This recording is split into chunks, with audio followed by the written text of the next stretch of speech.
अब ये राहुल गांधी इतना ही जानते तो फिर वो सरकार में बैठे होते ना, इस समय विपक्ष में नहीं क्या बैठे होते। सरकार में बैठने के लिए जानना जरूरी है। बिल्कुल जानकर, यदि मैं बिल्कुल कोई टैलेंट नहीं है मेरे अंदर, कुछ नहीं है, तो मैं क्या कमाऊंगा, क्या खाऊंगा? वही हाल राहुल गांधी का इस समय। Sorry simple. बात बताइए। लेकिन वो तो कह रहे हैं कि नरेंद्र मोदी जब जाते हैं बाहर, वो कहते हैं 70 सालों में इस देश में कुछ नहीं हुआ, तो वो भी तो देश का अपमान है। अरे लाइक वो तो फिर तो अपना भी कार्यकाल जोड़ लेते हैं ना, 70 साल तो अब जाकर के पूरे वो 4-5। जब वो पूर्ववर्ती सरकारों के बारे में बोलते हैं, उसमें अटल जी की भी सरकार आ जाती है। क्या कह रहा हूँ, तो वो बात तो सही है। तो कुछ 2-3 साल तो अपना भी जोड़ लेते हैं ना, फिर अपना भी अपमान करके आते हैं नरेंद्र मोदी जी तो। करके आते हैं, बिल्कुल करते हैं, वो भी करते 70। यंग आदमी हो, बताओ। अब राहुल गांधी जी का तो यह है कि देश के बाहर जाकर के आप देश के इस तरीके की बुराई तो ना कीजिए।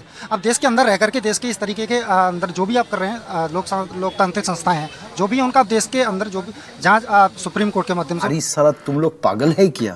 उनके माध्यम से जा सकते हैं। बट आप देश के बाहर जाकर के ही देश की बुराई करेंगे, then it will be a negative effect on our country, that we are known for the मतलब कुछ भी कल्चर एंड फॉर एवरीथिंग। एक बात बताओ, प्रधानमंत्री नरेंद्र मोदी की अगर वो बुराई करते हैं विदेश में जाके, तो देश का अपमान करते हैं कि नहीं? जी बिल्कुल, देश का अपमान ही है एक तरीके से। अब वो एक संवैधानिक पद पर बैठे हुए हैं, कोई संवैधानिक पद पर कोई व्यक्ति बैठा हुआ है, लाइक हम राष्ट्रपति का भी सम्मान नहीं करते अपने लोग, तो यानी कि एक तरीके से हम अपने संविधान का दूसरी बात ही अब देख तू, अब तू गया बेटा, अब तू कि एक पार्टी के नेता के तौर पर विदेश जाना, एक भारत देश को रिप्रेजेंट करना, दोनों दो चीज मानते हैं कि नहीं? बिल्कुल, दोनों अलग अलग चीजें हैं। तो वो तो एक कांग्रेस नेता के तौर पे गए थे, वो विपक्षी पार्टी, तो आपको क्या लगता है प्रधानमंत्री नरेंद्र मोदी का गुणगान करेंगे?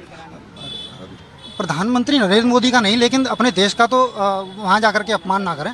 कब हो गया ये? उन्होंने उनकी नीतियों पर ही सवाल किया ना। अब ये राहुल गांधी इतना ही जानते तो फिर वो सरकार में बैठे होते ना, इस समय विपक्ष में नहीं बैठे होते। सरकार में बैठने के लिए जानना जरूरी है। बिल्कुल जानकर, यदि मैं बिल्कुल कोई टैलेंट नहीं है मेरे अंदर, कुछ नहीं है, तो मैं क्या कमाऊंगा, सॉरी सर। क्या खाऊंगा? वही हाल राहुल गांधी का इस समय। आप कहाँ थे ज्ञानी बाबा?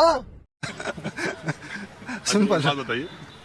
लेकिन वो तो कह रहे हैं कि नरेंद्र मोदी जब जाते हैं बाहर, वो कहते हैं 70 सालों में इस देश में कुछ नहीं हुआ, तो वो भी तो देश का अपमान है। अरे लाइक वो तो फिर तो अपना भी कार्यकाल जोड़ लेते हैं ना, 70 साल तो अब जाकर के पूरे वो 4-5। जब वो पूर्ववर्ती सरकारों के बारे में बोलते हैं, उसमें अटल जी की भी सरकार आ जाती है। क्या कह रहा हूँ, तो वो तो कुछ 2-3 साल तो अपना भी जोड़ लेते हैं ना, फिर मोदी की कुछ सोच ही अलग है। अपना भी अपमान करके आते हैं नरेंद्र मोदी जी तो। करके आते हैं, बिल्कुल करते हैं, वो भी करते हैं।